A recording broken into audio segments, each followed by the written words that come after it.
Long ago, in the hills of Bethlehem, there lived a boy whose story the world thinks it knows. His name was David. To some, he was just the shepherd boy who killed Goliath. To others, he was the king who ruled Israel. But hidden behind the battles and the songs lies a story few ever tell, the untold story of David. In Jesse's household, David was the last-born son. His older brothers were strong, tall, and admired by everyone in the town. They trained with swords, marched with pride, and dreamed of becoming soldiers in Israel's army. But David, he was different. His father gave him no sword, no spear. Instead, he was sent to the lonely hills, far from the noise of men, far from recognition.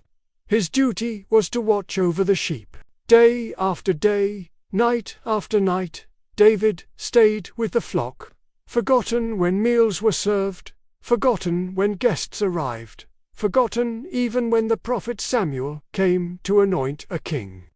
While his brothers stood tall before the prophet, David was left in the fields, smelling of sheep and dust. To the world, David was invisible. But to God, David was in training. The hills became his classroom, the stars his ceiling, the grass his bed. In the silence of the night, David found a friend no one else could see. He learned the language of prayer. He sang songs into the wind, not knowing those very songs would one day become the psalms the whole world would read. With his harp in hand, he poured out his heart, sometimes joyful, sometimes broken, sometimes afraid. But the hills did not only teach him music, they taught him courage. One night, as the sheep lay sleeping, a roar shattered the silence. A lion crept from the shadows, its eyes burning, its steps heavy. David's heart pounded. He was just a boy, holding only a staff and a sling. Fear whispered, "Run." But another voice spoke louder. "Protect the flock. Trust me." The lion lunged for a lamb. David loaded his sling, let the stone fly, and struck the beast. The lion stumbled, with hands that trembled but would not give up. David grabbed it by the mane and struck it down. Another time, a bear came, bigger, stronger.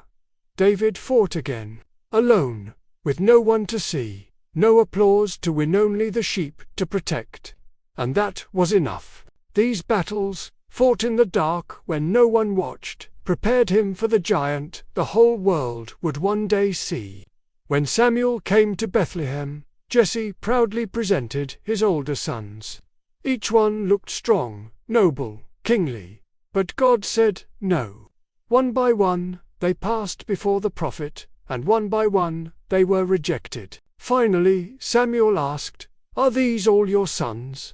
Jesse hesitated, almost embarrassed, before replying, "There is still the youngest, but he is tending the sheep." And so they called for David. He entered, dusty from the fields, smelling of the animals, clothes rough and plain. Yet God whispered to Samuel, "This is the one." And the oil was poured on his head. The boy who was forgotten by men was remembered by God. But even then, no crown was placed on his head. No throne awaited him. When it was done, David went back to the fields. Anointed, chosen, destined for greatness. Set still, a shepherd in the shadows. Before he faced Goliath, David faced another task. King Saul had fallen into darkness. Tormented by spirits, restless and broken, he needed comfort. His servants searched for a man who could play the harp, and they found David. So the boy was brought into the palace, not as a warrior, not as a king, but as a servant with music. Night after night, he sat quietly in the corner, strumming strings while the troubled king wept, raged, and groaned in his chamber. In those nights, David learned the weight of leadership, not from power, but from brokenness. He saw what it meant to carry a crown and still be tormented inside. And maybe he prayed, "God, do not let my heart become like this." Then came the day when a giant stood in the valley. Goliath mocked Israel, his voice thundering, his armor shining, his size terrifying. Warriors trembled, even Saul himself stayed back. But David remembered the lion. He remembered the bear. He remembered the God who never failed him in the hills. While others saw a giant too big to defeat, David saw just another beast threatening the flock of God. His brothers mocked him. Saul doubted him. Goliath cursed him. But David's words have echoed through history. You come against me with sword and spear, but I come against you in the name of the Lord Almighty. One stone flew. The giant fell, and suddenly, the boy no one noticed became the warrior everyone praised. But the untold story does not end there. With glory came pain. Saul grew jealous and hunted him. David, once celebrated, became a fugitive. He hid in caves, ran through deserts, betrayed by friends, surrounded by enemies. And even when he finally became king, his life was not free from sorrow. He lost children, he wept bitterly. He fell into sin with Bathsheba. The crown did not erase his humanity. Yet here lies David's secret. In every fall, he returned. In every failure, he cried out, "Create in me a clean heart, O God." That was his strength, not perfection, but repentance. His greatness was not in never stumbling, but in always finding his way back to God. David's untold story is this: greatness is not built in the spotlight, but in the shadows. His courage was shaped not on the battlefield, but in lonely nights with sheep. His worship was not born in palaces, but in tears beneath the stars. His crown was not just gold, but scars and prayers.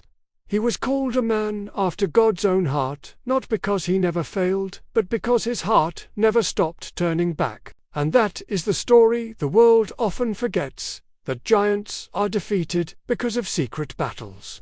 No one saw that kings are made in hidden places, that true strength is not in never falling, but in rising again and again.